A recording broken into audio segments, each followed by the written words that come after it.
या देशाचं संविधान एवढे अधिकार देऊन गेलेलं आहे की तुम्हाला परत एकदा स्टेशनवर चहा विकायसाठी नाही तर भीक मागायसाठी लावेल। आज आपला आवाज जर उठवला नाही आपण तर भविष्य काळात हे लोक जर म्हणले बस तर आपल्याला बसावं लागणार आहे, उठ म्हणले तर उठावं लागणार आहे। त्या पोलीस प्रशासनाला तिथं दंगल घडवून आणायची होती आणि ते पोलीस प्रशासन भारताचं पोलीस प्रशासन नव्हतं तर भाजप आणि RSSचे पाळलेले गुंड होते। 29 तर सोडा, सगळ्या भारतातील युवा शक्ती जर एक झाली तर 29 तारखेपर्यंत त्यांनी राजीनामा दिल्याची आशा। काल जंतर मंतरवरती जे विद्यार्थी आपल्या हक्कासाठी न्यायासाठी आपलं आंदोलन करत होते, प्रोटेस्ट करत होते, शिक्षण मंत्र्याचा राजीनामा मागत होते, त्या विद्यार्थ्यांवरती असू दे, मुलींवरती असू दे, अमानुषात लाठीचार्ज करण्यात आला। काय पहिली प्रतिक्रिया? पहिली प्रतिक्रिया तर हीच असणार आहे की सरकार किती घाबरलंय हे आपल्याला या कृतीवरून दिसून येते। सरकारला पूर्णपणे या तरुणांनी, या देशातल्या जागरूक विद्यार्थ्यांनी हलवून ठेवलंय, हलवून हे या त्यांच्या कृतीवरून आपल्याला समजून येते।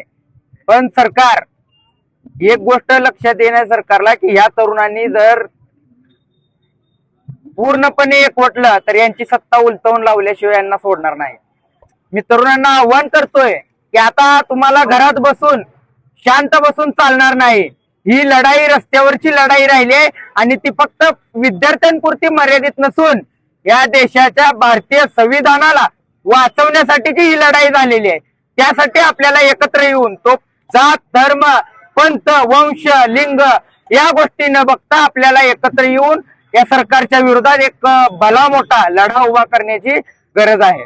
त्या आंदोलनाची दुसरी बाजू अशी की प्रत्येक विद्यार्थ्यांनी नाही का ज्या खरेच प्रोटेस्टसाठी बसले त्या विद्यार्थ्यांनी नाही, पण काही विद्यार्थ्यांनी पोलिसांना सुद्धा लाठी म्हणजे मारहाण केली, तर ते योग्य वाटतं का? तुम्ही कसं त्याकडे बघता? शांततापूर्ण चालू असलेल्या आंदोलनाला सकाळी 6 वाजता जाऊन सोनम वांगचुकला पांढऱ्या कापडामध्ये गुंडाळून घेऊन जाण्याचं कारण काय होतं? त्या पोलीस प्रशासनाला तिथं दंगल घडवून आणायची होती आणि ते पोलीस प्रशासन भारताचं पोलीस प्रशासन नव्हतं तर भाजप आणि RSSचे पाळलेले गुंड होते, ज्याचं नावाचे प्लेट नाहीत, त्यांना वर्दे नाहीत, ना बुट नाहीत, अशी लोक भारतीय जनता पार्टीचे RSSचे पाळलेले कुत्रे त्या आंदोलनामध्ये पाठवून विद्यार्थ्यांवर, शांततापूर्ण आंदोलन करणाऱ्या विद्यार्थ्यांवर लाठीचार्ज करायला लावले। मोदींबद्दल एक शेवटची प्रतिक्रिया? मोदीबद्दल एक शेवटची प्रतिक्रिया एवढंच आहे, मोदी तुम्ही असाल पंतप्रधान पण या देशाचं संविधान एवढे अधिकार देऊन गेलेलं आहे की तुम्हाला परत एकदा स्टेशनवर चहा विकायसाठी नाही तर भीक मागायसाठी लावेल। ही एवढी एक प्रतिक्रिया मोदीसाठी राहणार। तुम्ही आज आंदोलनासाठी बसलात, काय आंदोलनाचं स्वरूप काय? आंदोलनात आता उपोषणाचा दुसरा दिवस आहे, उपोषण चालू आहे। आंदोलनाचं फक्त मागणी एक आहे की धर्मेंद्र प्रधानचा राजीनामा झाला पाहिजे, लाठीचार्ज करणाऱ्या पोलीस अधिकारी आणि त्या बीजेपीच्या पाळलेल्या गुंडांवर कारवाई झाली पाहिजे आणि आमचे खासदार चंद्रशेखर आझाद हे संसदेमध्ये आंदोलनासाठी बसले आहेत। लवकरात लवकर सरकारने त्यांच्या पूर्ण मागण्या मान्य करायला पाहिजेत। नमस्कार, मी शेखर बंगाळे। गेल्या 20 ते 22 दिवसापासून जंतर मंतरवर उपोषण चालू आहे। त्या उपोषणामध्ये सोनम वांगचुक यांच्यासारख्या ज्येष्ठ विचारवंताला या ठिकाणी पांढऱ्या कफनमध्ये उतरून, कफन म्हणतो खऱ्या अर्थानं कुठलाही व्यक्ती मेल्यानंतर या ठिकाणी त्याला पांढऱ्या कपड्यामध्ये उचललं जातं। अशा पांढऱ्या कपड्यामध्ये सोनम वांगचुक हे लोकशाही मार्गाने आपलं हे करणं, मागणी करण्यासाठी या ठिकाणी उपोषण करत होते। त्या मागणीचा विचार न करता त्यांना उचललं गेलं। खऱ्या अर्थानं त्यांना उचललं नाही, येथे लोकशाहीला उचललं गेलं। खरोखरच आता आमच्या मित्रांना विचारलं की तिथल्या विद्यार्थ्यांनी दगडफेक केलं, परंतु विचार करा त्या ठिकाणी मुंगीला सुद्धा आत जाताना पोलीस विचारत होते कुठं चालला, परंतु तिथं दगडानं विटानं भरलेलं डंपर होते। खऱ्या अर्थानं बिगर वर्दीचे आणि बिगर बिल्ल्याचे पोलिस होते, हे कोण होते यांची चौकशी, सखोल चौकशी झाली पाहिजे. यासाठी काही याचिकाकर्त्यांनी याचिका दाखल केली, परंतु ती याचिका सुद्धा या सरकारनं, या न्यायाधीशांनी घेतलं नाही. याचा मी जाहीर निषेध व्यक्त करतो.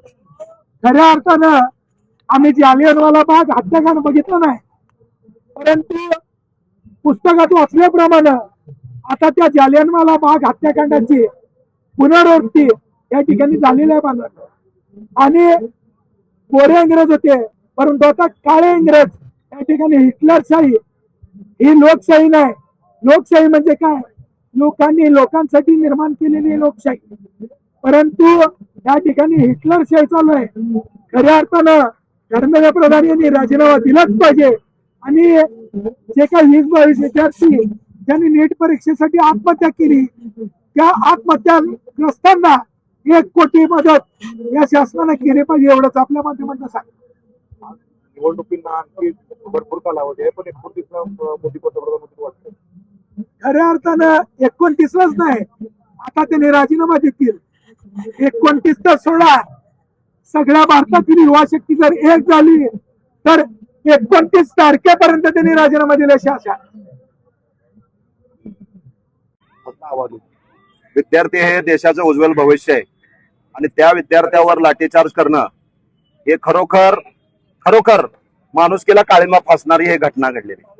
आणि त्यांच्या मागणीला जाणीवपूर्वक दुर्लक्ष करणं म्हणजे मोदीला माहिती आहे, जर आज आम्ही ह्यांचा दुर्लक्ष केलं हे वरडतील, बोंबलतील आणि गप असतील. पण मोदी या माध्यमातून सांगतोय हे कदापि होणार नाही. परत एकदा क्रांती घडून आली आहे. प्रत्येक युवकामध्ये प्रत्येक क्रांतिकारी घुसल्यात, यांच्या नसानसामध्ये क्रांती घडलेली आहे. त्यामुळं तुमच्या या ठिकाणी जे तुमची हुकुमशाही, तानाशाही जे चालू आहे ते कदापि विद्यार्थी खपवून घेणार नाही. कारण जीव गेला तरी चालेल, परंतु ती मागणी, ज्या मागणीसाठी ते तिथं जंतर मंतरवर आंदोलन करल्यात, ते आंदोलनची मागणी मान्य झाल्याशिवाय तिथून उठणार नाही. तुमचा गैरसमज आहे. आंदोलनकर्ते येतात, वरडतात आणि निघून जातात.